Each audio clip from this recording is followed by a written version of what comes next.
Hello and welcome to Camp Xbox. The LEGO formula has been familiar since LEGO Star Wars was released in 2005, and it's a game style that has remained popular to this day. Swap characters, fight bad guys, and collect LEGO studs. It's a tried and true formula. However, before LEGO Star Wars, other LEGO games were trying to find their footing, and Bionicle the game was one of them. Bionicle was a melding of video games and the all-new line of LEGO characters and worlds, complete with its own lore. It seemed like a fantastic matchup for a game, so I recently picked up a copy to give it a shot. Today I'll give you a brief history of the game, tell you how I felt about it, and discuss its lasting impact.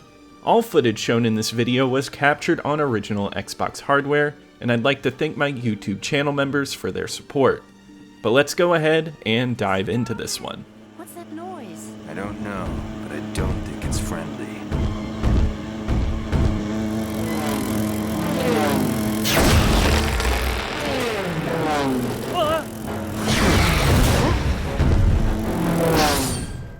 The Bionicle LEGO line was introduced in 2001. It was a line of figurines with a universe built around them, including terms and a surprisingly deep history. I wasn't an avid fan of Bionicle at that time. I only observed it from the side. I thought they were cool and I remember owning one, however I didn't have an obsession with it. So I don't claim to be a Bionicle expert and I don't have a lot of nostalgia tied to it, but I have some light knowledge of it. The designs of the Bionicle looked like ancient machines that wore stylized masks. It was an exciting idea to mix robots and mythology. Many kids loved it at the time, and it was a line they developed for many years after. As early as 2001, a video game tie-in was in the works for the Bionicle series and a movie. Argonaut Games developed the game, and Electronic Arts was publishing. In 2003, the game was announced, and its release would coincide with a direct-to-DVD movie. The game was shown off at E3 and got some light buzz for a solid-looking children's game. The Game Boy Advance version was released a month before the GameCube, PS2, and Xbox launch in North America on October 20th, 2003. O Tahu, spirits of fire, the Talmatoran have fled from the Morok. Do not worry, Taragavakama. I will see to their safety. Explaining the plot of this game will be challenging because of the many terms that are a part of Bionicle lore. I'll do my best to describe it. The game is set in the world of Mata Nui, divided into regions protected by a Toa, which is a powerful Bionicle that safeguards the lands. Each Toa is themed to a particular biome, such as snow or jungle. In this game, you get to play 7 different Toa and defend Mata Nui against Makuta, an evil Bionicle. I will say though that the terms used for people, foliage, and areas in the cutscenes are dense, and the plot is really challenging to follow for a children's game. As a player, I found it challenging to get into the story because of the need for a primer to get me settled into the world. The game does feature a dictionary to read all the terms, but this is hidden behind an options menu, and honestly, the game should do a better job of telling me. Additionally, the game is relatively short, taking only about 3 hours to complete, so there is little story, and this is with me taking notes while playing the game. It's a linear experience, and each time you play as a Toa, it moves the plot along, and the levels are condensed. It feels like a rushed mess to get to the finale without explaining how we got there. The long dialogue scenes could have been more engaging, as I had no investment in the characters or story. This game fails to introduce new players to its world, but Bionicle fans may appreciate it just a little bit more.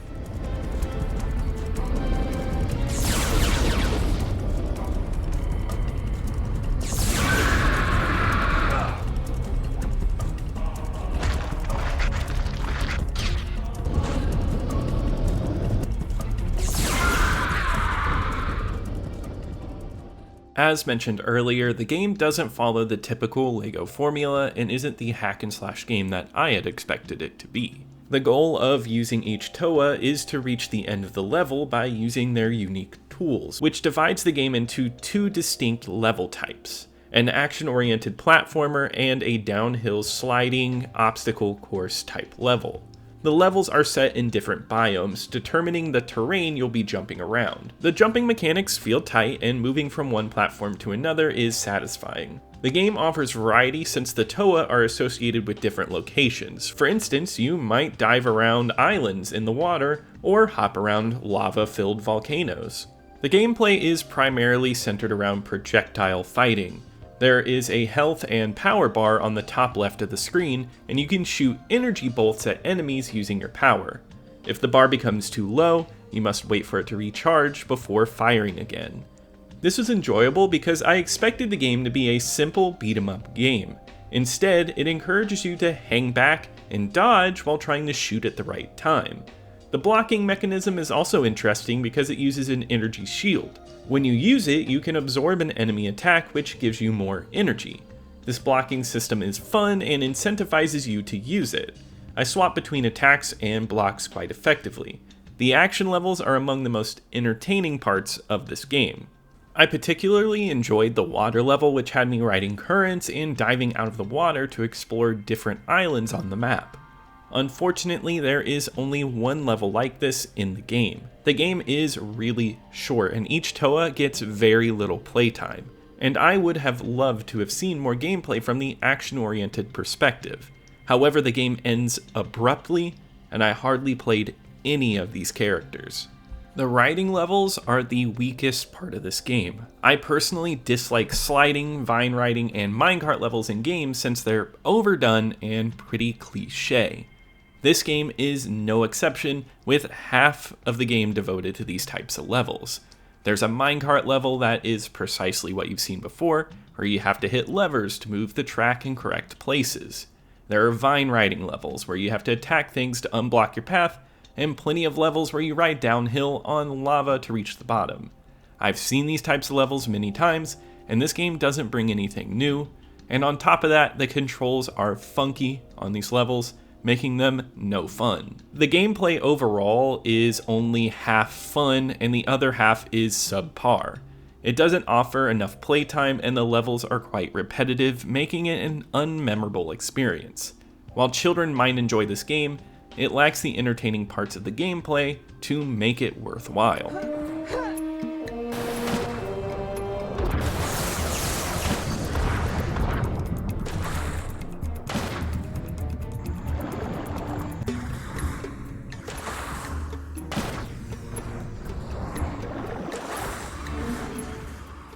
The art design of Bionicle is solid and surprisingly decent looking for a game of its kind. Although it may not have the best graphics, it's better than many children's games that were available at the time.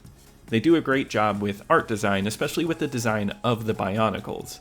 The mix between humanoid and robot is well executed, and each Toa stands out in their respective styles. I really loved the gliding Toa with special wings to fly around, and the water diver that has little Lego motors propelling him around.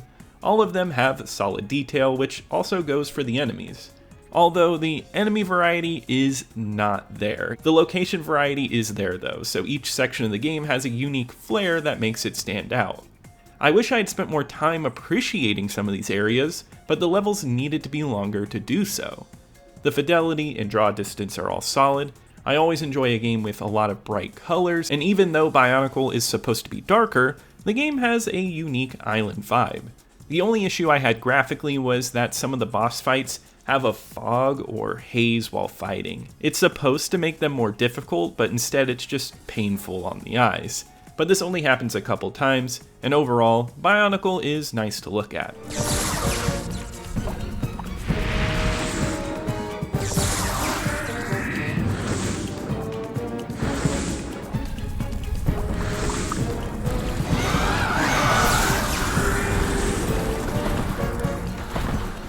Bionicle the game captures the island's tropical theme well with its sound design. The music is a mix of tribal-style drums and chanting. The chanting vocal work feels vast and gives the music a cinematic feeling. The choir does sound sampled, but the sample work is well done. The drums mix well, making for a pleasant listening experience while playing the game. I would say the voice work is acceptable. Nothing too special there. The sound effects are solid with a sci-fi aesthetic since you bring out energy balls and shields to block projectiles. Each enemy has different sounds tied to them that make them stand out. The audio work in this game is well put together, but the music surprisingly stood out to me. It matched the action well and created a more significant mood than the game's gameplay had.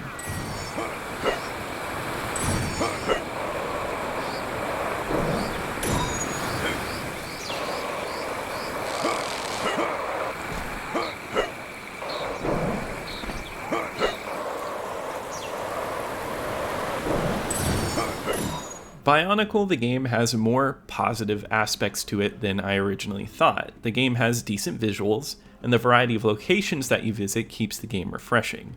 The sound and music are well put together, but the game's short length does not do it any favors. The story could do a better job of explaining itself in its limited playtime. The action sections are well executed, but the sledding sections could be more exciting and they're not enjoyable. These sections feel like filler, and with a runtime of only 3 hours and possibly 2 hours for some, filler seems unnecessary. To me, I think the game was rushed to coincide with the straight-to-DVD movie Bionicle: The Mask of Light, and as a result, the game probably had a lot of levels that were left out.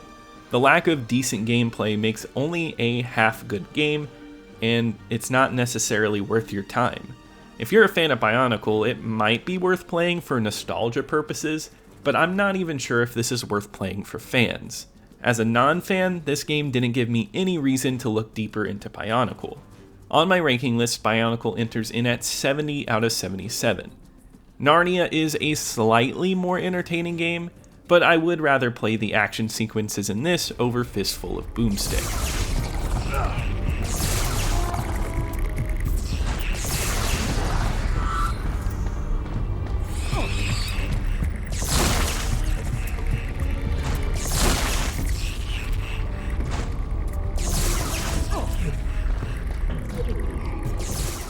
Bionicle, the game, was released to a negative response from critics. On Metacritic, the Xbox version of Bionicle received an overall score of 49 out of 100, which is considered unfavorable. The highest ratings this game received were mainly 6 out of 10s, and many reviews were abysmal.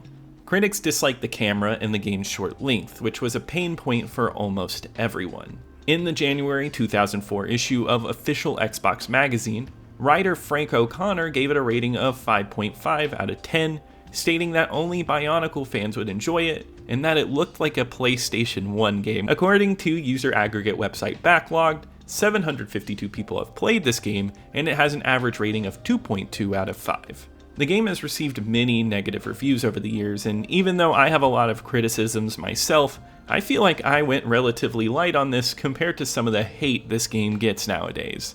Many people hate this game, and maybe only hardcore Bionicle fans would enjoy it.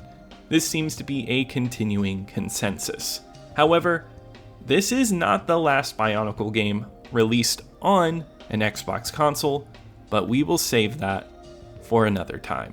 But that wraps it up for today. If you enjoyed this video, please leave a like as it helps out the channel, subscribe to keep up with the retro Xbox content. Please leave a comment below if you love, hate this game, or if you've never played it. I would love to hear from you. Also, I want to give a huge shout out to my YouTube channel members. Thank you so much for your support, and I'll see you here next time at Camp Xbox.